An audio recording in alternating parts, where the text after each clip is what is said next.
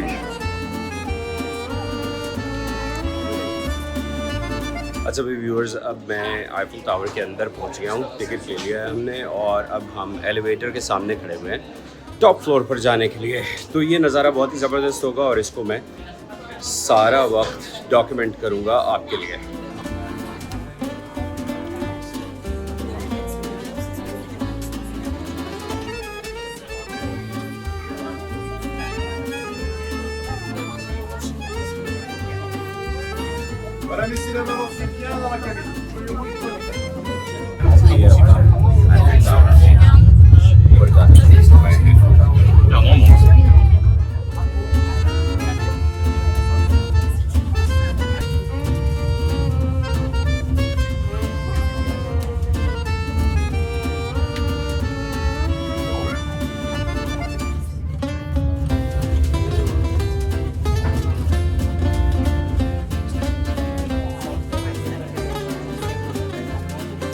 ले जी, अब हम पहुंच गए हैं सेकंड फ्लोर पर। Hello, good morning. हाय। ये है सेकंड फ्लोर।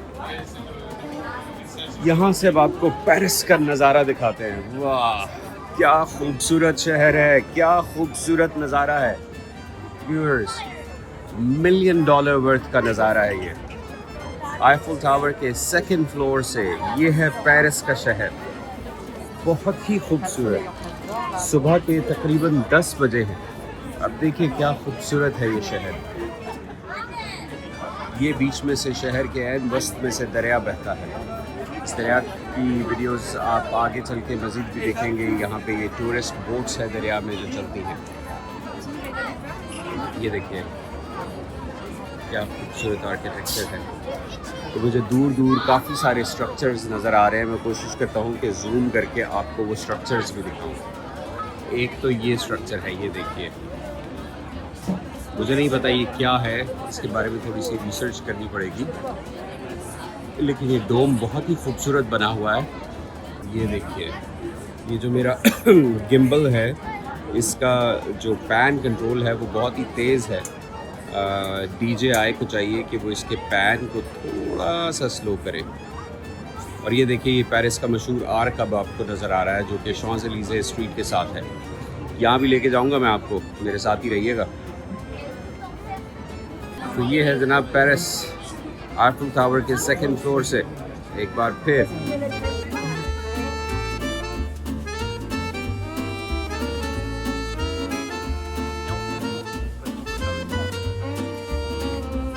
व्यूअर्स, अब थोड़ा सा वॉक अराउंड करते हैं आईफिल टावर के सेकंड लेवल पे। ये देखिए बहुत सारे विजिटर्स जो है ना ये आए हुए हैं, और जैसे मैंने आपको बताया कि सेकंड लेवल से क्या नज़ारा है भाई, दिल खुश हो गया।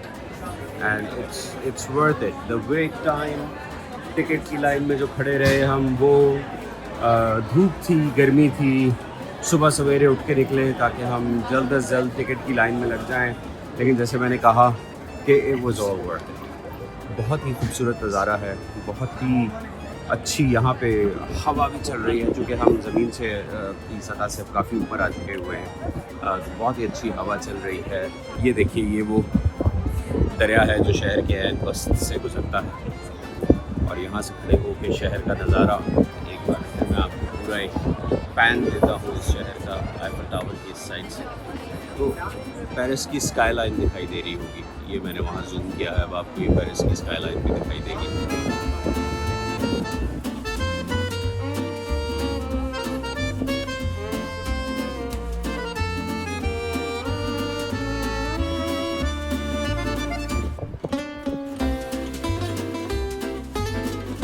और ये आईफिल टावर के अंदर सोवेनियर स्टोर है जी।